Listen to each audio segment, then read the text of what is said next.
Hello everyone, कैसे हैं आप सब। आई होप आप सब अच्छे होंगे। स्वागत है आपका आस्ट्रो एजुकेशन यूट्यूब चैनल पे। आज हम लोग हिंदी पेडागोजी का नेक्स्ट टॉपिक करेंगे, निदानात्मक और उपचारात्मक शिक्षण। तो आइए स्टार्ट करते हैं। निदानात्मक शिक्षण। निदान का अर्थ होता है कारण जानना। जैसे कोई समस्या है तो उस समस्या के पीछे क्या कारण है, उस कारण को जानना ही निदानात्मक शिक्षण कहलाता है। जैसे किसी बच्चे को बुखार है तो जब हम उसको डॉक्टर के पास ले जाएंगे तो डॉक्टर पहले तो बच्चे से पूछेगा कि तुम्हें क्या सिम्टम्स हैं, क्या सिम्टम्स नहीं है। उसके बाद डॉक्टर बच्चे का चेकअप करता है। फिर चेकअप करने के बाद डॉक्टर को जब ये समझ आता है कि अच्छा बुखार के पीछे ये कारण है, उन्हीं कारणों को जानना ही निदानात्मक शिक्षण कहलाता है। ऐसे ही बच्चा जब स्कूल जाता है, स्कूल में वो पढ़ता है, तो उसके बाद जब बच्चा असफल होता है, बच्चे को कोई कमियां आती हैं और कोई कठिनाई जब बच्चे को पढ़ने में आती है, तो टीचर जब बच्चे की असफलता का, उसकी कमियों का और पढ़ाई में उसको कहाँ कठिनाई आती है, जब उनका पता लगाता है, उन कारणों का, तो वो होता है निदानात्मक शिक्षण। आगे है उपचारात्मक शिक्षण। अब डॉक्टर को ये पता चल गया कि अच्छा बुखार के पीछे का ये कारण है, उसके बाद फिर डॉक्टर बच्चे को दवाई देगा और बच्चा ठीक हो जाएगा, मतलब वो बच्चे का उपचार करेगा। वैसे ही बच्चा जब स्कूल में होता है तो बच्चों की कठिनाइयों का पता लगाकर उन कमियों को दूर करना या फिर दोबारा से शिक्षण करवाना उपचारात्मक शिक्षण कहलाता है।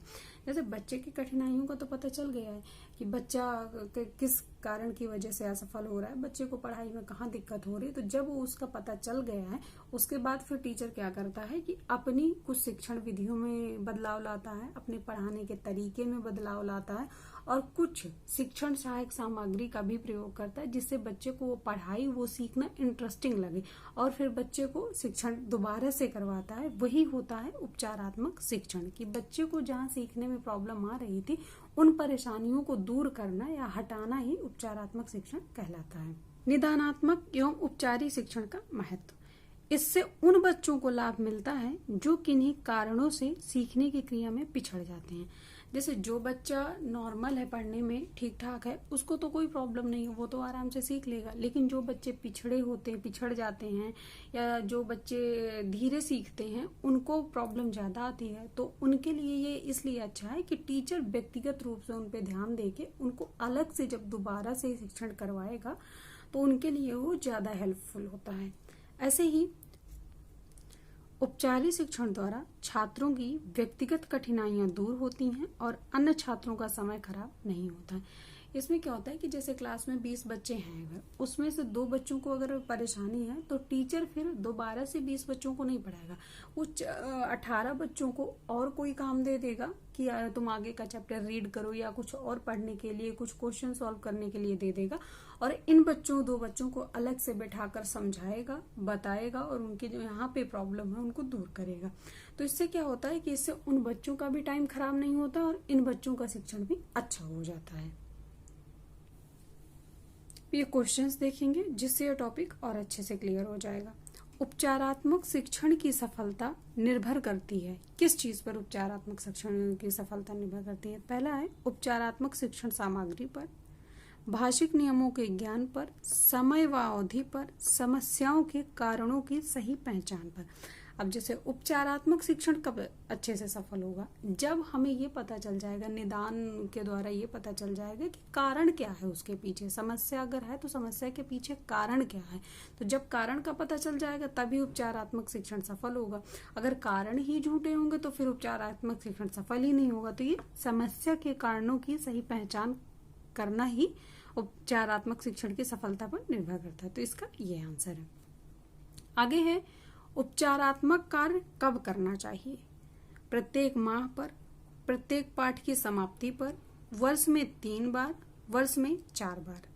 तो इसका आंसर है सेकंड, प्रत्येक पाठ की समाप्ति पर।